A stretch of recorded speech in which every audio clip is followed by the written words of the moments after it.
Vous écoutez Sonic Radio.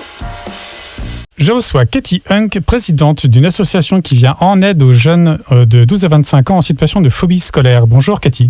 Bonjour. Alors d'abord, précisez-nous comment s'appelle l'association et comment elle procède. L'association s'intitule 3 cœurs pour les jeunes et une lumière. C'est très long mais ça a toute une signification importante pour moi, c'est symbolique. On peut abréger en 3 CJL. D'accord. Le but de cette association est d'accueillir des jeunes déscolarisés en raison de phobie scolaire ou en emploi du temps aménagé qui ne peuvent plus aller à l'école pour de multiples raisons, notamment anxiété et troubles du neurodéveloppement associés, handicaps divers. Alors, on précise que l'association est basée à Val-d'Oraison, au centre social de Tournesol, c'est ça ? C'est ça, à côté du lycée du Val-de-Saône. Ouais. Et vous recevez donc sur place ? Sur place. Il y a des horaires précis ?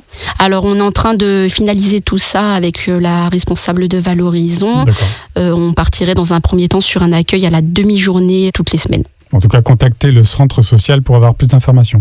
Alors, dites-nous en plus, vous êtes combien ? Comment ça se passe ?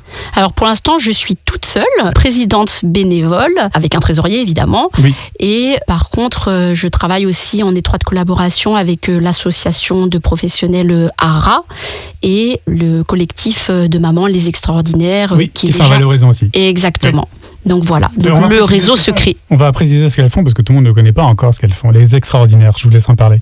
Alors, les Extraordinaires, ce sont un regroupement de mamans d'enfants en situation de handicap, justement, essentiellement atteints de troubles du neurodéveloppement, TDAH, TSA, assez importants et qui ne sont plus en mesure de poursuivre une scolarité normale dans un cursus ordinaire. Et alors, dans ce projet-là, vous avez écrit un livre pour enfants ? Oui. Comment s'appelle-t-il ? J'ai créé mon premier album jeunesse parce qu'il va y en avoir toute une autre série. Il s'intitule La maîtresse qui avait peur d'aller à l'école et il raconte ma vie de manière adaptée pour des enfants de 7 à 10 ans. Il parle donc de phobie scolaire. Vous êtes devenue maîtresse alors que vous étiez en situation de phobie scolaire, c'est ça ? Exactement. J'ai un parcours de vie très compliqué et qui part de Trévoux. Oui.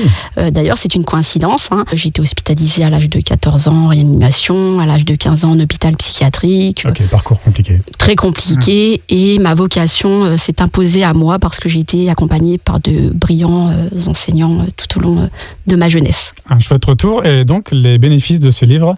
Alors l'intégralité des bénéfices sont reversés à l'association. Bien sûr. Très bien. Merci beaucoup Cathy. C'est moi qui vous remercie. Longue vie à votre association et on se tient au courant. Merci. Au revoir. Au revoir. Vous écoutez Sonic Radio.